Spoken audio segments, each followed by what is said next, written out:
அனைவருக்கும் வணக்கம். எப்படி இருக்கீங்க? இன்னைக்கு நம்ம பார்க்க போற விஷயம் வந்து ஜென்ரலா பார்க்க போறோம். உங்களுக்கு வந்து இலக்கியம்லாம் ஒண்ணும் பிடிக்க மாட்டேங்குது. அதனால எனக்கு இன்னைக்கு ரொம்ப ஆச்சரியமா இருந்தது. நம்ம ஆண்டவர் எம்பி ஆயிட்டாரு. இல்ல இவர் எம்பி ஆயி என்னதான் பண்ண போறாரு? நான் பேசுற இலக்கியத்த விட ரொம்ப கொலப்படியாவே பேசுவாரு அவரு. இவர் எம்பி ஆயி என்ன பண்ண போறாருன்னு எனக்கு தெரியல. இதுக்கு முன்னாடி டெண்டுல்கர் எம்பி ஆனாரா? அடுத்து ஜெயா பச்சன், அப்புறம் அதுக்கு முன்னாடி ஹேமா மாலினி. இல்ல இவங்கலாம் எம்பி ஆயி என்ன பண்ண போறாங்க? இப்ப என்னெல்லாம் யாராவது கூப்பிட்டு சசிகலா நீ வந்து எம்பி ஆரு அப்படின்னு சொன்னா, "ஏய் போடா போய் வேற வேலை இருந்தா பார்றா" அப்படின்னு. அதுக்கு 4 மாட்ட மேய்ச்சு பால் கறக்கலாம். என்ன ஒரு நாளைக்கு ஒரு 40 லிட்டராவது கறக்கும். எம்பியா என்ன பண்ண போறாரு? அதாவது அ கமல்ஹாசன் குழந்தை நட்சத்திரமாக அறிமுகமானார். அப்புறம் உலக நாயகன் ஆனார். அப்புறம் எம்பி ஆனார்ன்னு சொல்றதுக்கு தானே. இதெல்லாம் வேஸ்ட் தானே. டைம் வேஸ்ட் தானே. எதுக்கு போயிட்டு அதில தமிழ்ல பதவியேற்றாராம். போங்கப்பா ஏதாவது காமெடி பண்ணிட்டு இதெல்லாம் ஒரு செய்தியா? ரொம்ப பாவம். அப்புறம் பார்த்தீங்கன்னா, சூர்யாவோட பொறந்த நாள கொண்டாடுறாங்க. வீட்டுக்கு வெளியில அவ்வளோ பேர் நிக்கிறாங்க. அவர் பால்கனில நின்னு இப்படி ஃபோட்டோ எடுக்கிறாரு. இல்லை காலங்காத்தால எப்படி இவ்வளோ பேர் ஒரு வீட்டுக்கு முன்னாடி போய் நிக்கிறீங்க? வெட்கமே இல்லாம. என் பிறந்த நாள் கூட தான் உலகமே கொண்டாடுது. அதாவது உலகமே கொண்டாடுற அன்னைக்கு நான் பொறந்தேன். சரி, மாத்தி சொல்லிட்டேன். எதுக்கு இப்படி போய் நிக்கிறீங்க காலையில? நான்லாம் சூர்யா வீட்டுக்கு பக்கத்து தெருவுல இருந்தா கூட போமாட்டேன். அவரு பொறந்தாரு, கொண்டாடுறாரு. இங்க பாருங்க, இன்னொரு விஷயம் தெரிஞ்சுக்கோங்க. 20 வயசுக்கு அப்புறம் பொறந்த நாள் கொண்டாடவே கொண்டாடக்கூடாது. எனக்கு 19 வயசு ஆச்சு பாருங்க. ஒருத்தவங்க வந்து சொன்னாங்க, "வசந்திக்கு 20 வயசு ஆச்சு" அப்படின்னு. நான் அன்னைக்கு தான் எப்படி கால்குலேட் பண்றேன். அந்த வருஷத்தையும், பொறந்த வருஷத்தையும் போட்டு பார்க்குறேன். 20 வயசு. Oh my God! அதாவது எனக்கு எப்பவுமே இந்த 19லருந்து 20, 29லருந்து அது 30 இப்படி நம்பர் வருது. அடுத்தது விழுவும் தெரியுமா? அந்த டக்குன்னு 30 அப்படி விழுகுறப்பலாம் நான் வந்து ஒரு மாரி பயந்துருவேன். உண்மையிலே சொல்றேன். பொறந்த நாள் கொண்டாடவே கூடாது. அதாவது வருஷத்துக்கு வருஷம் இப்ப என் பொறந்த நாள் வருதுன்னு வச்சுக்கோங்க.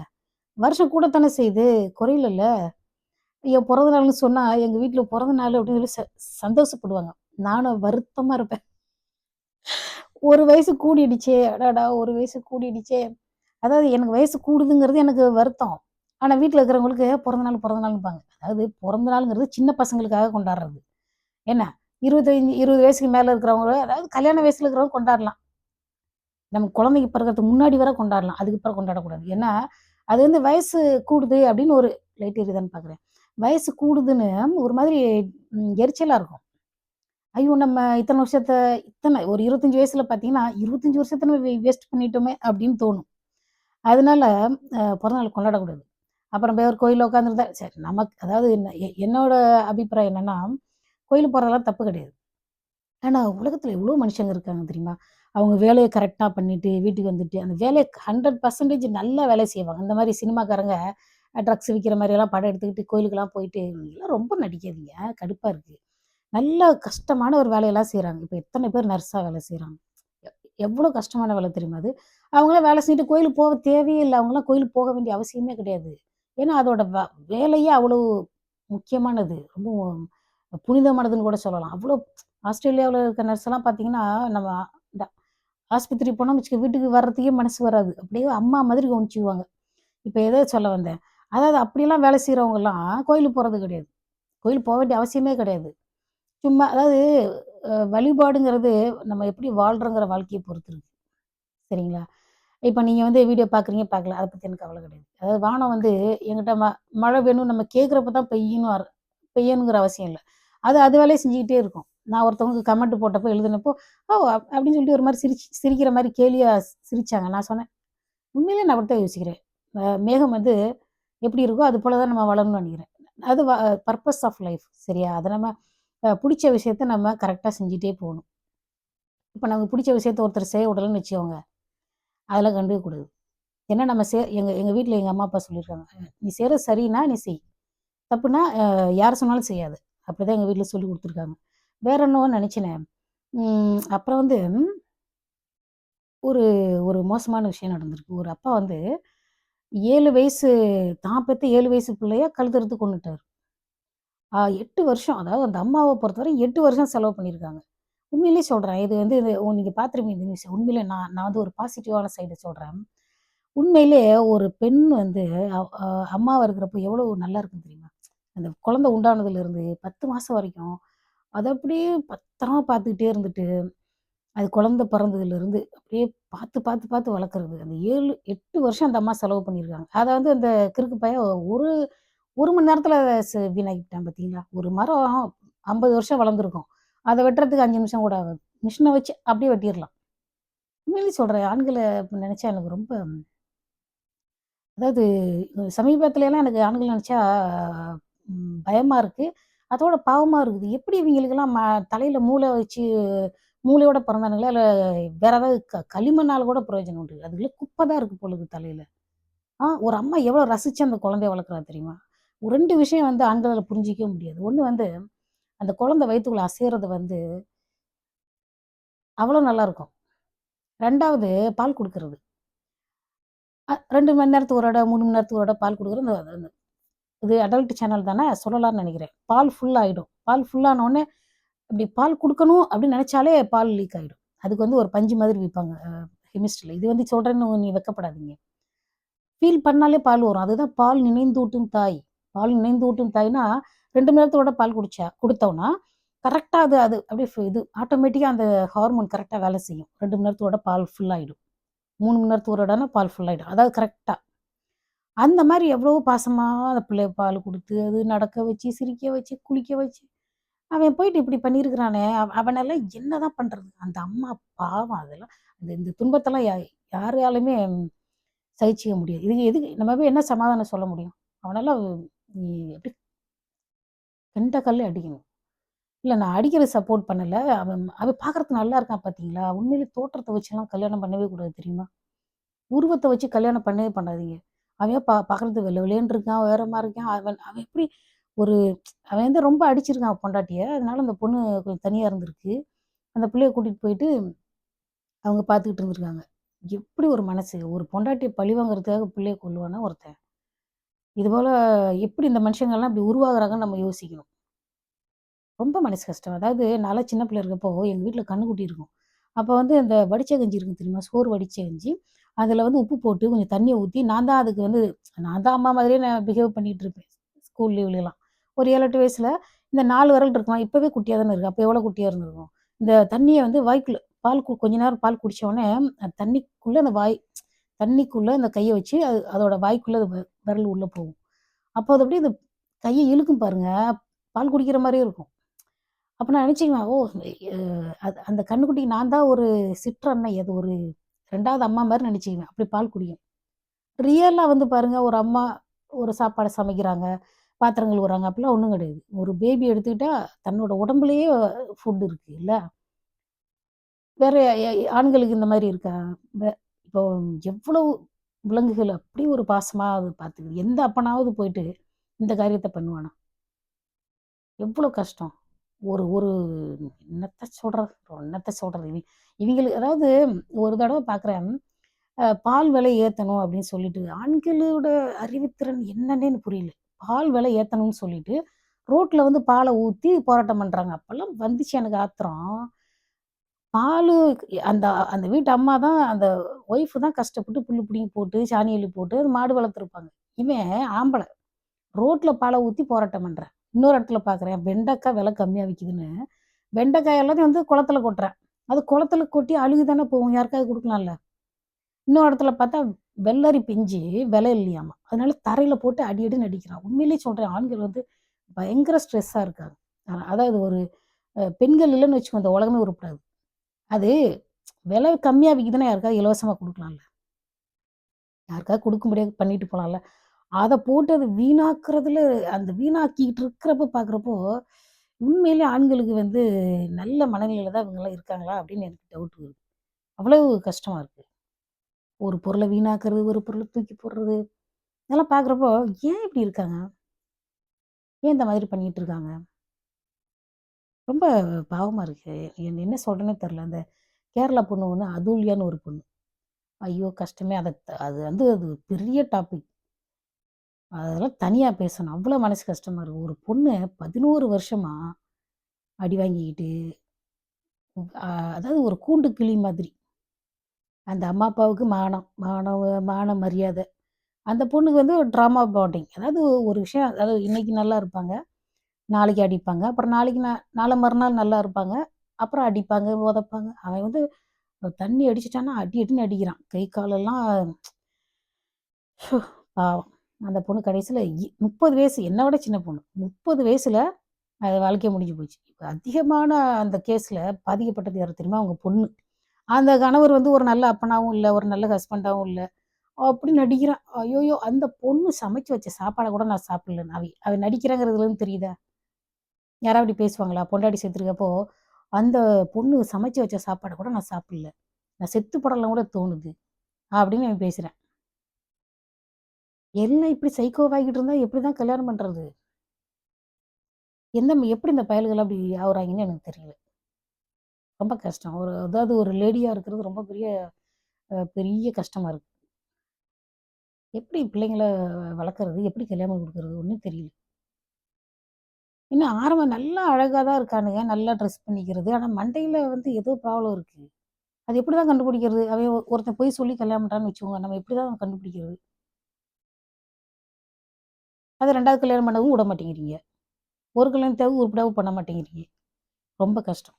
ரொம்ப கஷ்டம். நான் ஏதோ பேசணும் வந்து எனக்கு அந்த பொண்ணு ஞாபகத்துக்கு வந்துருச்சு.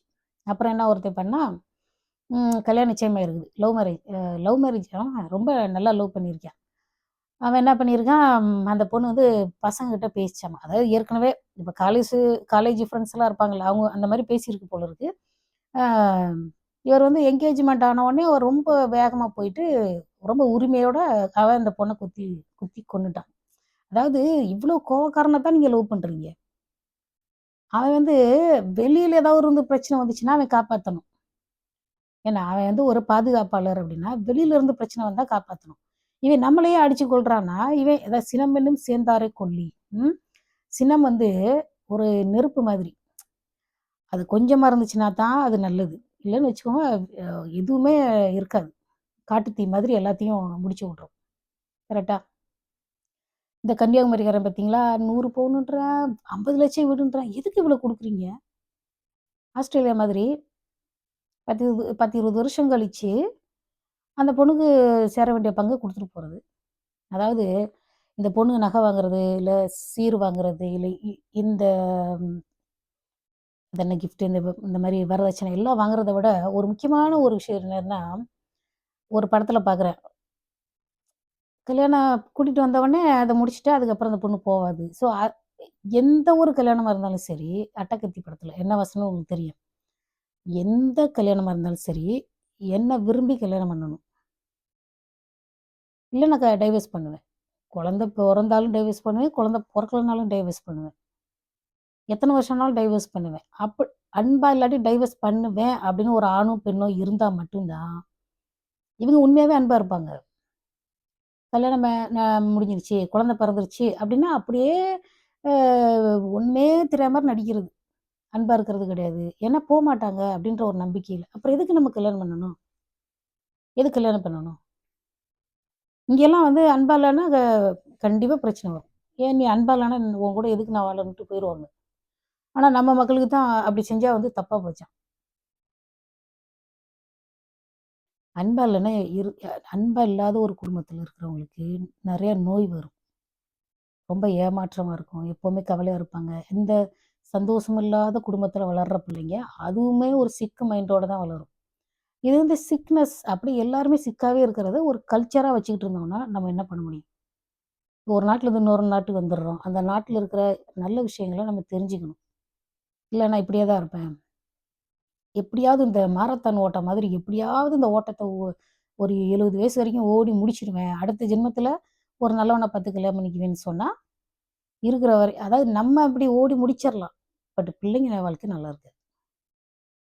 பிள்ளைங்க வாழ்க்கை நல்லா இருக்காது. இப்ப நம்ம ஊர்ல பாரு தனியா போனா கூட கூடவே வந்து வெட்டுறாங்கன்னா, நம்ம தான் காரணம் அதுக்கு. "நீ ஏன் தனியா இருக்க? நீ ஏன் நீ ஒய்ஃப் ஏன் உன்ன விட்டுட்டு போயிட்டா?" அதெல்லாம் கேட்கவே கூடாதுன்றேன். புடிச்சிருக்கு, இருக்காங்க. பிடிக்கல, போறாங்க. அத நம்ம வந்து ஒரு விஷயமா எடுத்துக்கிட்டு ஏன்னு கேட்கறதுனால தான், நம்மள தான் எல்லாரும் குறை சொல்றாங்க. சொசைட்டி என்ன கேள்வி கேட்கும்னு சொல்றாங்க. அவங்க பிடிச்சிருக்கு அதாவது நம்ம அடுத்தவங்க விஷயத்த நெறைய கவனிக்கிறதுனாலயும், தலையிடுறதுனாலயும், அவங்களுடைய அ சந்தோஷம், வருத்தத்த நம்ம ஏத்துக்கவே மாட்டேன்றோம். "நீ ஏன் பிரிஞ்ச? நீ ஏன் பிரிஞ்சன்னு?" தான் கேட்குறாங்களே தவிர, பிரியறதுக்கான காரணம் அவங்க கிட்ட இருக்கு. எல்லாத்துக்கிட்டயுமே சொல்லிட்டு இருப்பாங்க. சரி பிரிஞ்சா பிரிஞ்சுட்டு போகட்டும். அவங்களுக்கு ஏதோ பிடிக்கல அப்படின்னு விடவே மாட்டேன்றாங்களே. அத பார்த்து ஏன் பிள்ளை கெட்டு போயிடுன்றீங்க. உங்க பிள்ளை வந்து உங்க அம்மா, அப்பாவ பார்த்து தான் கெட்டு போயிடும். ம். என்ன எடுத்துக்கங்க. எங்க அம்மா, அப்பாவ பத்தி நான் இப்படி விமர்சனம் பண்றேன். அது ஏன் தெரியுமா? நீங்க என்ன மாரி உங்க பிள்ளைங்க வந்து ஒரு நாளைக்கு சொல்லக்கூடாதுங்கிறதுக்காக தான் சொல்லிட்டு இருக்கேன். எங்க அம்மா, அப்பா எவ்வளோ பாசமா இருந்தாங்க தெரியுமா? அப்படின்னாலாம் பெருமைலாம் பேச மாட்டேன். ஏன் சொல்றேன்? பிள்ளைங்க நம்மள கவனிச்சுக்கிட்டே இருக்கு. பிள்ளைங்க நம்மள கவனிச்சுக்கிட்டே இருக்கு. அது நமக்கு தெரிய மாட்டேன்து. எங்க அப்பா எத்தன வருஷத்துல சண்டை போட்டாரு. இந்த விஷயத்துல எங்க அம்மாவ அடிச்சாரு. இந்த விஷயத்துல வந்து எங்க அம்மாவ ரொம்ப அவமானப்படுத்தினாரு. அப்படின்னு நான் வந்து சின்ன பிள்ளைலருந்து கவனிச்சுக்கிட்டே இருக்கேன். அது எங்க அம்மா, அப்பாவுக்கு தெரியாது. புரியுதுங்களா? நம்ம பிள்ளைங்க வந்து ஒண்ணுமே தெரியாம இதுதான் இப்படிதான் வாழ்க்கை இருக்கும் போல இருக்கு அப்படின்னு சொல்லிட்டு அதுவும் ஒரு அடிக்கிறவனையோ, ஒரு டாமினேட் பண்றவன தான் கல்யாணம் பண்ணும். ஏன்னா அதுக்கு தெரியாது. இப்படிதான் எல்லா ஆண்களும் இருக்காங்கன்னு நெனைக்கும். ஒரு நல்லவன் வந்து லவ் பண்ணா கூட, இவன் உண்மையிலேயே இல்ல நம்ம எல்லாருமே வந்து அப்பாவோட தான் கம்பேர் பண்ணுவோம். இப்ப எங்க மாமா இருக்கிறாரு. எங்க அம்மாவோட தம்பிங்க. அ அவங்கள வந்து நான் தினமுமா பார்க்குறேன். எப்பவும் தான் பார்க்குறேன். எங்க அம்மாவோட தம்பி அ ஒருத்தர் ரொம்ப நல்லவரு. அவரோட சாயல்ல கூட ஒருத்தர நான் பார்த்தேன். இங்க ஆஸ்திரேலியாவுல. நீங்க வந்து ஆ அப்பா தான் எப்பவுமே இருக்கிறாரு. அப்ப அவரோட கேரக்டரோட தான் நம்ம எல்லாரையும் கம்பேர் பண்ணி பார்க்குறோம். சரியா? இப்ப வந்து எங்க அப்பா வந்து எங்ககிட்ட ரொம்ப பாசமா இருந்தாரு. எங்க அம்மாகிட்ட பாசமா இல்லன்றப்போ, அதுதான் ரிப்பீட்டடா நடக்க வாய்ப்பு இருக்கு. அப்ப வந்து ஒரு அம்மா வந்து ஒரு மனைவி வந்து புறக்கணிக்கப்பட்ட ஒரு மனுஷியாவே தொடர்ந்து போய்க்கிட்டே இருந்தா, அவ சிக்காயி சீக்கிரம் பரலோகத்துக்கு போயிடுவா. அப்ப நம்ம வந்து பிள்ளைங்கள பெத்துக்கிறதுல என்ன என்ன பிரயோஜனம் சொல்லுங்க? அப்படியே ஒரு பிரச்சனைக்குரிய ஆளையே செலக்ட் பண்ணிட்டு போயிட்டே இருப்பாங்க. ஒரு பக்கம் வந்து பார்த்தா, நல்ல அப்பா, நல்ல மருமகன் அப்படியே போய்க்கிட்டு இருக்காங்க. அது அது அவங்க தான் நல்லா வாழ்றாங்க. புரியுதுங்களா? நம்ம வந்து டைவர்ஸ் பண்ணாம வாழணுங்கிறது நல்லது தான். ஆனா டைவர்ஸ் பண்றவங்கள நம்ம வந்து ஏன் பண்ணாங்க? இல்ல அதனால எங்களுக்கு பிரச்சனை வரும். ஒண்ணும் உங்களுக்கு பிரச்சனையே வராது. ஒரு பெண் வந்து டைவர்ஸ் பண்ணா யார் வீட்லயும் சேர்த்துக்க மாட்டாங்க. யார் வீட்டுக்கும் கூப்பிட மாட்டாங்க. ஒரு ஆண் டைவர்ஸ் பண்ண என்ன தெரியுமா சொல்லுவாங்க? "அப்பா நீ சீக்கிரம் கல்யாணம் பண்ணுப்பா" அப்படின்னுவாங்க. ஏன்னா ஆண வந்து கண்ட்ரோல் பண்ண முடியாது. இவரு எங்கேயாவது போயிட்டு ஏதாவது பிரச்சனை பண்ணிடுவாருன்னு, "சீக்கிரம் கல்யாணம் பண்ணு" அப்படிம்பாங்க. இல்ல எந்த பெண்ணையாவது "நீ சீக்கிரம் இன்னொரு கல்யாணம் பண்ணுமான்னு" சொல்லியிருக்காங்களா? ஏன்னா பெண் வந்து தன்னை கண்ட்ரோல் பண்ண முடியும். ஆண வந்து சொசைட்டியே கண்ட்ரோல் பண்ண முடியாதுன்னு நெனைக்கிது. ஒரு மனைவி இறந்துட்டாங்கன்னா, "சீக்கிரம் கல்யாணம் பண்ணுங்க." பரவால்ல, பரவால்ல, பரவால்ல 3 மாசம் 1 வருஷம் கழிச்சு தான் கல்யாணம் பண்ணுவாங்க லேடீஸ்லாம். அதாவது வருஷம் திரும்பணும்பாங்க. அப்படி கூட கல்யாணம் பண்ண மாட்டாங்க லேடீஸ்க்கு. ஆனா ஆண்னா வந்து "சீக்கிரம் கல்யாணம் பண்ணுங்க" அப்படின்னுவாங்க. ஏன்னா அந்த ஆண் வந்து அழகா இருப்பாரு, திறமைசாலியா இருப்பாரு. அவரால வேற யாராவது குடும்பத்துக்கு பிரச்சனை வந்துருச்சுன்னா, அப்ப ஆண்களுக்கு சொல்றப்ப கஷ்டமா தானே இருக்கு. அதான் உண்மை. இந்த ஆணால எந்த குடும்பத்துக்கு பிரச்சனை வரக்கூடாதுன்னு, அவங்க சீக்கிரம் கல்யாணம் பண்ணுன்னு சொல்றாங்க போல இருக்கு. இருந்தாலும் அவங்கவங்களுக்கு பிடிச்ச மாதிரி ஒருத்தர தான் கல்யாணம் பண்ணணும். அவசரப்பட்டுலாம் கல்யாணம் பண்ணக்கூடாது. அதாவது நமக்கு பொருத்தமான ஒருத்தர வந்து கண்டுபிடிக்கிற வர பொறுமையா இருக்கணும். இல்லன்னு வச்சுக்கோங்க, அழிச்சு அழிச்சு எழுதிக்கிட்டு இருக்க முடியாது. ஸ்லேட்டு பென்சில்ல எழுதுறோம் பார்த்தீங்களா? அது மாரி எழுதிக்கிட்டு இருக்க முடியாது. அதான் டென்ஷன் ஆயிடுச்சு. எங்க ஊர்ல சும்மா மொத்தத்த பேசிர்றேன். எங்க ஊர்ல இந்த பறை அடிக்கிறவங்க ஒரு பாட்டு பாடுவாங்க. அது இந்த டாபிக்கோட சம்மந்தப்பட்டது. என்னன்னா, அம் இந்த கல்யாண நாளும் அந்த பாட்ட பாடுவாங்க. குட்டி 4 வரி தான் பாடுவாங்க. இல்ல யாராவது இறந்துட்டாலும் பாடுவாங்க. இந்த இறந்துட்டு வர்றவங்களையோ, இறந்தவங்கள சீர் வர்றவங்களையோ, இல்ல இந்த பொண்ணு மாப்பிள்ளை கூட்டிட்டு வர்றப்பவே அங்கங்க நிறுத்தி அது ரொம்ப நல்லாருக்கும் தெரியுமா? கொஞ்ச நேரம் நிறுத்துவாங்க. அந்த பாட்ட சொல்லுவாங்க. ஏதாவது பாராட்டி பேசுவாங்க. அப்புறம் கொஞ்ச நேரம் கூட்டிட்டு போவாங்க, நிறுத்துவாங்க. அம் அதெல்லாம் எனக்கு நடக்கலன்னு வச்சுக்கங்களேன், கல்யாணத்தப்போ. அப்ப வந்து வர்றப்போ அவங்க ஒரு பாட்டு பாடுவாங்க. அ அந்த பாட்டு ரொம்ப நல்லாருக்கும். நான் சின்ன பிள்ளைலருந்து அப்படியே பார்த்துட்டே இருப்பேன். என்ன பாடுறாங்கன்னு. "ஓடு மீன் ஓட, ஒரு மீன் வர, வாடி இருக்குமாம் கொக்கு." இது என்னடான்னு யோசனை பண்ணிட்டு இருந்தேன். உறுமி அப்படின்னு நினச்சுக்கிட்டேன் ஃபர்ஸ்ட்டு. உறுமி அப்படின்னா, அது ஒரு வாத்திய கருவி. இந்த கோயில்லலாம் மாரியம்மன் கோயில் திருவிழாவுல வாசிப்பாங்க. அது ஒரு வித்தியாசமான சவுண்டு. அத கேட்டாலே வயிறு வந்து அப்படியே வயிறு பயத்துல கலங்குற மாதிரி இருக்கும். அந்த மாதிரி ஒரு சவுண்டு. உறுமி சவுண்டு எங்க அம்மாயி வீட்டுக்கு போறப்போ நான் பார்த்துருக்கேன் கோயில்ல. லைட் எரியுதான்னு பார்க்குறேன். ஒரு இடம் அப்படிதான் 1/2 மணி நேரம் பேசிட்டு இருந்தேன். அப்போ அது வந்து உறுமி கிடையாது. அதுக்கப்புறம் நான் கொஞ்ச நாள் கழிச்சு கொஞ்சம் ஒரு 15, 16 வயசுல தான் கவனிச்சேன். ஓடும் மீன் ஓட. சரியா? ஓடும் மீன் ஓட, உறுமீன் வர, வாடி இருக்குமாம் கொக்கு அப்படின்னா, உரு மீன் அப்படின்னா, உரு தவ நனி கூர்களின்னு இருக்கு இல்லையா? அது எல்லாத்துக்கும் என்ன மீனிங்னா சிறந்தன்னு அர்த்தம். அதாவது ஓடு மீன் ஓட, உரு மீன் வர. அதாவது சிறந்த மீன் வர, வாடி இருக்குமாம் கொக்கு. அப்படியே ஒத்த கால தூக்கிக்கிட்டு, இப்படி வச்சுட்டு, ஒரு ஒத்த கால இப்படி வச்சுக்கிட்டு, தவம் இருக்கிற மாரி நிக்கும். அதாவது சிறந்த மீன், குட்டி குட்டியா நெறைய மீன் போகும். இப்படி லைட்டா அப்படி பார்த்துக்கும். அப்படி கீழ பார்த்துட்டு, அதுக்குன்னு ஒரு உரிமையான மீன் வர்ற அதாவது சிறந்த மீன் வர்றப்போ மட்டும் தான் அது போய் அது பிடிச்சு சாப்பிடும். சரிங்களா? அதுபோல உங்களுக்கு வாழ்க்கை துணை வந்து அது எத்தனாவது கல்யாணமா இருந்தா என்ன? எத்தனாவது நம்பர்ல என்ன இருக்கு? எத்தனாவது கல்யாணமா இருந்தா என்ன? உங்களுக்கு புடிச்சவங்க மாரி, புடிச்ச மாரி ஒருத்தவங்க வர்ற வரைக்கும், நீங்க வெயிட் பண்ணி நல்லா யோசிச்சு, கவனமா கல்யாணம் பண்ணுங்க. ஏன் சொல்றேன்னா, இல்ல முதல் தடவையே அப்படி பண்ணலாம்லன்றேன் நான். எதுக்கு 2, 3, 4ன்னு போகணும்? அதுல வேற எண்ணிக்கிட்டே இருப்பாங்க. ஓ! இவ 2வது கல்யாணம், 3வது கல்யாணம். ஸோ என்ன சொல்ல வந்தேன்? சரி இன்னைக்கு இது போதும். ஏன்னா, இன்னைக்கு ஃப்ரைடே. நான் இன்னைக்கு வந்து ஏதோ சொல்லணும்னு நெனச்சேன். இன்னைக்கு வந்து ஒரு எக்ஸ்பீரியன்ஸு. அது என்னத்த சொல்றது? அதாவது ஒரு ஒரு உதாரணம் மட்டும் சொல்றேன். இந்த உப்பு இருந்தாலும் கஷ்டமா இருக்கு. உப்பு இல்லனாலும் கஷ்டமா இருக்கு. அப்படின்ற மாதிரி ஒரு ஃபீல் இன்னைக்கு நடந்தது. அப்படியே நான் யோசனை பண்ணிட்டு இருந்தேன். சரி விடுங்க. இன்னைக்கு இதோட இத முடிச்சுக்கலாம். ஏன்னா, இன்னைக்கு நான் வேற வீடியோ பண்ணலான்ட்டு இருந்தேன். எனக்கு ஆண்டவர் பதவி ஏற்றத பார்த்தோனே ஒரே சிரிப்பு வந்துருச்சு. சரி அதையே பேசுவோன்ட்டு. அதாவது திரும்பவும் சொல்றேன். ஒரு பையன் வந்து டயட் டயட்ல இருக்குன்னு சொல்லிட்டு இறந்து போயிட்டானாம். அப்பல்லாம் பண்ணக்கூடாது. இப்ப நான் கூட தான் வெயிட்டா இருக்கேன். 2 வருஷமா வாக்கிங் போகல. அப்படிலாம் நினைக்கக்கூடாது. குண்டா இருந்தா தான் ஹெவியான பொருள்லாம் தூக்க முடியும். ஏதோ ஒரு கனமான வேலையெல்லாம் செய்ய முடியும். ஒல்லியா இருந்து என்ன என்ன தமன்னா? அதெல்லாம் நம்ம ஊருக்குலாம் ஒத்து வராது. அந்த காலத்துல எங்க அம்மா கூட படிச்ச கிளாஸ்மேட்ஸ்லாம் நல்லா ஹைட்டா, வெயிட்டா இருப்பாங்களாம். நம்ம வந்து த்ரிஷா, த்ரிஷாலாம் ரொம்ப ஒல்லி அப்படிலாம் இருக்கவே கூடாது. அ அதாவது வயசு எவ்ளோ காலத்துக்கு தானே இத்துணூண்டு கொஞ்சமா சாப்பிட்டுட்டே இருக்க முடியும்? அப்பலாம் செய்யக்கூடாது. ஒவ்வொரு வயசுலயும் ஒவ்வொரு வெயிட் இருக்கும். அதாவது நான் வந்து ஃபோர்ஸ் பண்ணி வெயிட்ட குறைக்கணும்னு சொல்லல. ஒரு 3 மாசம் கொஞ்சம் சாப்பாட குறைக்கணும். கொஞ்சம் குறைச்சோம்னாலே வெயிட் குறையும். வாக்கிங் போணும், ஓடணும். அத விட்டுப்புட்டு அவன் ஏதோ ஜூஸே குடிச்சுக்கிட்டு இருந்தான். அப்படிலாம் பண்ணக்கூடாது. அதெல்லாம் ரொம்ப பெரிய தப்பு. அதுவும் என்ன 17 12த் படிக்கிறவன். என்ன இப்ப நீ உடம்ப குறைச்சு சுயமவரத்துக்கு போறியா? இல்ல வரிசையா அங்க ஒரு 100 பொண்ணு நின்னுட்டு இருக்கு. ஏன்னா இப்படி கேணத்தனமா இருக்கீங்க? வெயிட்ட குறைக்கணும்னா எல்லாரும் சொல்லுவாங்க. இது ஹெவி வெயிட்டு. நடக்கிறது கஷ்டமா இருக்கு. அப்படின்னா வெயிட்ட குறைக்கலாம். நல்லா நம்ம குடுகுடுன்னு பையன் அப்படி இருக்குன்னு தெரியுமா? ஒரு படம் பார்த்தேன். இப்ப இந்த தமிழா புரோகிராம்னு நெனைக்கிறேன். ஏதோ ஒரு புரோகிராம்ல ஆரின்னு ஒருத்தர் பேசுறாரு தெரியுமா? அவர் ஒரு படத்துல நடிச்சிருந்தாரு. நெடுஞ்சாலைன்னு ஒரு படம். அந்த நெடுஞ்சாலை படத்துல அவர் வந்து ஒரு லாரிய தொரத்திட்டு ஓடுவாரு பாருங்க. எகெயின் அது எனக்கு வந்து உசேன் போல்ட் அதே கேரக்டர் தான் எனக்கு பிடிக்குதுன்னு நெனைக்கிறேன். அவர் அந்த லாரிய தொரத்திட்டு ஓடுவாரு பாருங்க. அந்த ஓடுறப்போ அப்படி இருந்தது. அது மாரி ஒரு தமிழ் பையன் இருக்கணும். அதாவது வேகத்துல அந்த மாரி ஒரு தமிழ் பையன் இருக்கணும். குணத்துல வந்து கண்ணுல வந்து ஒரு அருள் இருக்கணும்.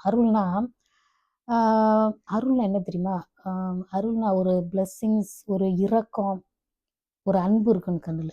ஒரு இரக்கம், அன்பு, ஒரு தன்மையான குணம் இருக்கணும்.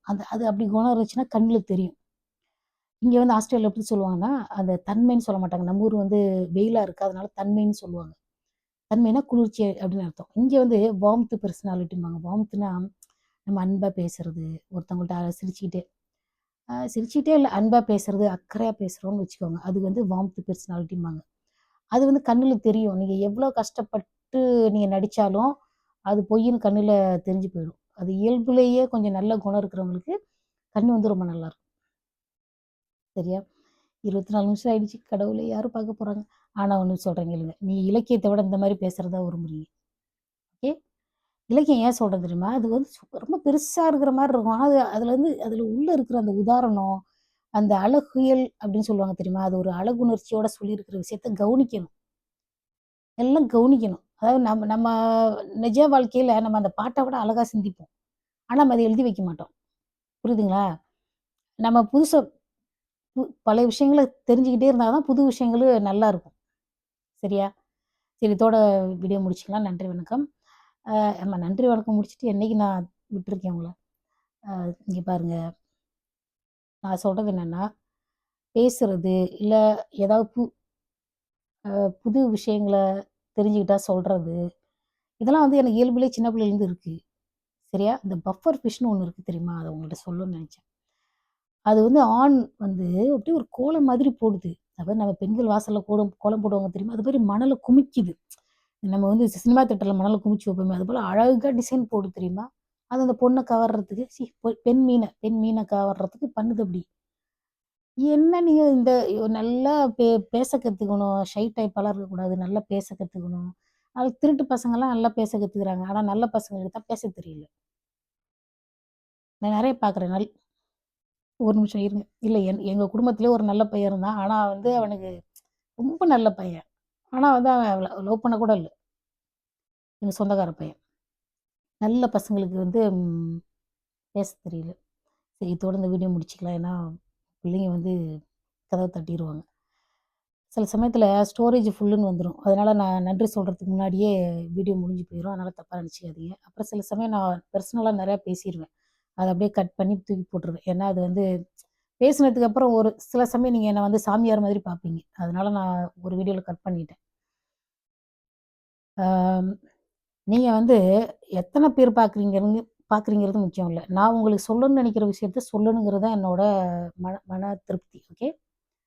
அம் முன்னாடி சொன்ன மாரி தான். மழை மேகம் மாரி தான். நீங்க கேட்டாலும் கேட்காட்டியும் மழை பெஞ்சுக்கிட்டே இருக்கும். அது போல தான் நானும். அதனால நீங்க சப்ஸ்கிரைப் பண்ணாலும் சரி, பண்ணாட்டி சரி. பண்ணுனா சந்தோஷம். அ புரியுதா? கிவ் அண்ட் டேக் பாலிசி மாதிரி. உங்களுக்கும் சந்தோஷம், எனக்கும் சந்தோஷம். இதோட வீடியோ முடிச்சுக்கலாம். நன்றி, வணக்கம். சரியா?